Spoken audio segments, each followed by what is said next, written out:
Hello po, kamusta po mga katambay? Muli po si Kamanong po sa Tambayang Makabayan. Ito po, meron na naman tayong kukumentuhan sa balita. At syempre po, bago natin kumentuhan at painggan ng balita, nagpapasalamat po munang muli si Kamanong po sa nakaagusto po ng ating malit na channel, ang Tambayang Makabayan sa YouTube at TikTok po. Komento ni Kamanong. Ito po, komentuhan po natin. Ang PNP po, ang bagong chief po ng PNP ito po hindi magdideklara ng war on drugs. Hindi raw po nila idideklara ang war on drugs sa Pilipinas. Na alam naman natin, laganap na naman ang droga sa buong bansa. Dahil mismo yung mayor ng Davao, nakikita niya ang magiging problema ng droga sa kanilang syudad ay bago lumala ang sitwasyon, nag-declare po ng war on drugs ang mayor po ng Mindanao na si Baste Duterte. Pero po ang National Police po natin, hindi po magde-declare at iba po ang kanilang gagamiting sistema sa pagsugpo ng droga sa ating bansa. Ito po, pakinggan po natin at komentuhan po natin mga katambay. Isa lang naman talagang gusto ng Pangulo natin, no? Yung ligtas na bagong Pilipinas. Dapat naramdaman ng mga tao yung mga kapulisan natin. Itutuloy ng bagong pinuno ng pambansang pulisya ang magagandang programa ng mga nagdaang Chief PNP sa paglaban sa kriminalidad. Ngunit, nagtakda din ito ng mga bagong panuntunan. Gaya na lamang ng pagpapaikli ng flag raising ceremony tuwing Lunes para agad na makapagtrabaho ang mga pulis. Public service ang pinakauna namin. So, early in the morning, we don't spend so much time dun sa mga parada, maganda natin sa mga flag raising. Before 8 o'clock, dapat we are ready to accept all our clients. Doon tayo nagugustuhan ng tayo. Kung mas maaga and yung lahat ng mga problema nila nasusolve natin as early as possible. And I think it's the best way for the PNP to move. Ipinagbawal din ang paggamit ng telepono habang nasa duty upang makapag-focus sa trabaho. When you see them watching, alam mo naman nag-Facebook lang yan o nanonood ng video yan, no? Kaya na meron naman kaming discernment for you. Hindi naman kami, nahulin tayo, tapon ka. No, discernment. Anong ginagawa niyo during the time? Yung sir, yung ginagamit yung cellphone for recreational purposes. Yun yung po. Yes po, yun po. But right now, sabi po ng DIDM na, may mga radios naman kami. So there's no excuse for our policemen to use their cellphone. Hindi rin magdedeklara ng war on drugs si General Marbil dahil posibleng gamitin lang ito ng ilang pulis para magparamihan ng huli. Lahat po kami, all out kami against drug. I don't want to say yung war. Kasi yun naman talagang gusto namin. Wala naman po kailangan na ipupuna all out ko. Yun na po yung trabaho namin. Tama ba? Yun naman talaga trabaho namin, mawala yung drugs Hindi lang po kung Chief PNP nagsabi niyan. Lahat po kami, yan po yung trabaho namin. There's no need for us to declare drug war. Ito na po yung gusto namin sa society. Kahit sino Chief PNP, ang gusto namin is 100% drug-free community. Sa huli, tiniyak din ni General Marbil.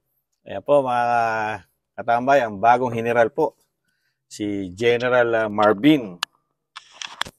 Yan po ang kaniyang sinasabing panukala na hindi po siya magdi-declare si General Marbil ng war on drugs.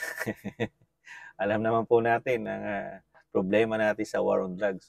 At ang mandato naman daw po niya, mga katambay, yun naman daw po ang gusto ng lahat ng general ng PNP, ang sinasabi niya po. Pero ang tanong, sa lahat po ba ng kagustuhan ng PNP, yun nga mismo may war on drugs na, hindi pa masugpo. Yung pang ititigil mo yung war on drugs na ibabalik mo sa panahon ni dating Pangulong Pinoy na ganun diskarte na lalong lumalaganap. Ngayon nga po, laganap na Di ba? Dahil mismo yung tahimik at kontrolado na nga droga sa Davao, napapasukan pa sila ng droga sa labas. Yung pang nasa Luzon na yung droga, nakapasok na hindi mo pinopokus yung yung paglaban doon. Tapos ang ipopokus mo yung maagang flag ceremony. Yung po ang nakapokus. Kailangan maaga ang flag ceremony. Kailangan hindi na nagse-cellphone ng mga pulis sa kanilang duty. Kailangan lagyan nyo rin po ng time na exempted lang yon pagka ginagamit mo sa sinasabi mo, parang pangangailangan, kailangan kumuha ng backup. Kailangan ng cellphone, tatawag ng backup. Sana yun hindi tanggalin. Di ba mga katambay? Na kumukuha ka ng enforcement na delikado ka kailangan mo ng backup na kapwa mo pulis kung wala kang cellphone. Di ba ba? Excuse me po. Kaya dapat linawan din po ni General yun, di ba mga katambay? Nakakalungkot lang po mga katambay na yung pinaghirapan po ng past 6 years administration ni dating Pangulo na naging ang laki na kabawasan sa mga una-una sa mga user gumagamit ng droga at sa mga drug lord na nagninegosyo sa ating bansa. Napakaliit na ng porsyento halos ang na nagpapangsyon ng mga panahon ni Pangulong Duterte at mga takot. Mga may takot po ang drug lord noong panahon ni Pangulong Duterte at pati po ang mga user, di ba? At ang mga tinatawag na yung mga nagbebenta, di ba? Nagbebenta, gumagamit, di ba? Takot po. At hindi mo mapagkikita ngayon. Ngayon, napakaluwag ng gobyerno natin. Mismo pati YouTube nagagamit, di ba? Merong isang addict na ni-YouTube niya pa na siya'y mahuli, di ba? Sinasabi niya, kung ang presidente nga daw bangag, siya pa. Kung ang presidente daw di umano nagdodroga, siya pa. Siya raw kahit sa banyo, kahit hanggang CR, halos oras-oras, araw-araw nagdodroga. Bino mo yun? Dahil lagana po. Kahit saan po yata ngayon sa ating bansa, madaling makabili na naman ng pinagbabawal na gamot.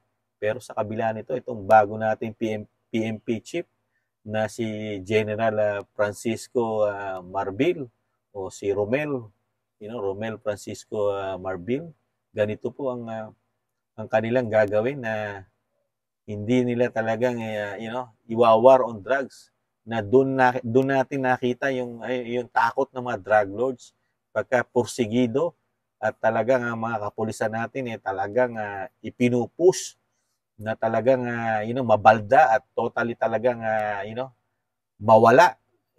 Yun nga war on drugs hindi totally nawala tapos luluagan mo pa ng ganyang pananaw na baliwala sa iyo dahil trabaho nyo na manghuli ng mga drug lord o yung mga nagbebenta. Di ba? Parang bumalik po tayo doon sa dating nakikita ni Kamanong. Bumalik tayo doon sa panahon ni Pinoy na ganyan din po ang diskarte, di ba? Na walang drug war. Kaya po kawawa po ang mga sana ang mga anak natin, mga anak din po nila, sana po hindi malulong diyan dahil laganap na naman, napakadali na naman bumili at kahit saan po yata talaga makakabili ka na ngayon. Sana hindi danasin ng mga anak po nila, anak natin, na kainin na naman ng droga. Itong droga nagbabalikan mga katambay. Sayang, nangihinayang si Kamanong sa nandun ay momentum. Yung momentum na nakakalakad na tayo sa ating mga barangay, sa ating mga syudad. Dahil medyo na-control na po yung mga drug lord, saka yung mga nagbebenta, saka yung mga addict. Diba? Nagkaroon ng takot na sila tumigil na. Ngayon po, parang mawawala na naman ang takot. Baka magbalikan, wag naman sana, magbalikan na naman yung mga tumigil na. Dahil ngayon napakadali na naman nilang bumili kahit saan. Di ba? Nakakalungkot lang po. Sa isang general, ganito ang dadanasin natin. Nahandyan na yung problema. Nakikita na rin nila yan. Pero ang solusyon, parang hindi nila nakita na maganda yung nangyari sa ating bansa, na napipigilan mo. Nagkakaroon ng takot yung mga masasama na gumagamit yan, di ba? Dahil nung araw, panahon ni Pinoy, kahit matatanda, di ba? Binibigyan nila problema dahil iba na ang nasa utak ng mga addict, di ba? Yung matatanda, nire-rape. Dahil ang tingin nila, bata, di ba? Tapos mga bata, nire-rape dahil nga bangag, di ba? Sana naman wag dumantong ulit sa atin yan, di ba? Sunod-sunod ang problema ng ating bansa, di ba? Droga, nandiyan na, terorista, sinamahan pa ng NPA, problema sa airport, problema sa nagtataas ang bilihin, na yung 20 pesos na bigas naging pangarap na lang, di ba? Ang taas na inflation na walang trabaho, meron pa nakaamba na gyera, Ano pa mangyayari sa Pilipinas, mga katambay? Sa nakikita po ni Kamanong, 4 na taon pa. Ano kaya mangyayari sa 4 na taon? Magiging ano na po kaya ang ating bansa? Magiging world class na kaya na sinasabi ng ating Pangulo na pangarap niya maging world class at pamilyang hindi magugutom. Baka ang lumabas niyan, wag naman sana. Ang pamilya ng Pilipinas, puro addict. Wag naman po sana ganun. Hindi maging world class, maging world addict ang Pilipinas, mga katambay. Wag naman po sana mangyari yun. Kaya nakakalungkot po na mabalitaan natin sa isang pinakamataas na general na ganito po ang kanyang diskarte sa pagsugpo ng droga. Sayang lang po ang nagawa ni Pangulong Duterte, mga katambay. Yan lang po, mga katambay, ang komento ni Kamanong sa bagong general natin ngayon na PNP chief na si General Marbil. Nakakalungkot. Yun lang po. Siyempre, nag-iiwan po palagi. Mahalin natin ating bansa. Pero hindi natin isusuong sa giyera. Mahalin natin. At kung may nag-aamba ng mga kapitbahay na kumpleto sa gamit, kausapin muna natin. Walang problema hindi nakukuha sa usapan. Makipag-usap lang tayo. At konting taste lang po, mga tambay. Makakabangon pa tayo muli. Taste lang po. Paalam. Bye-bye.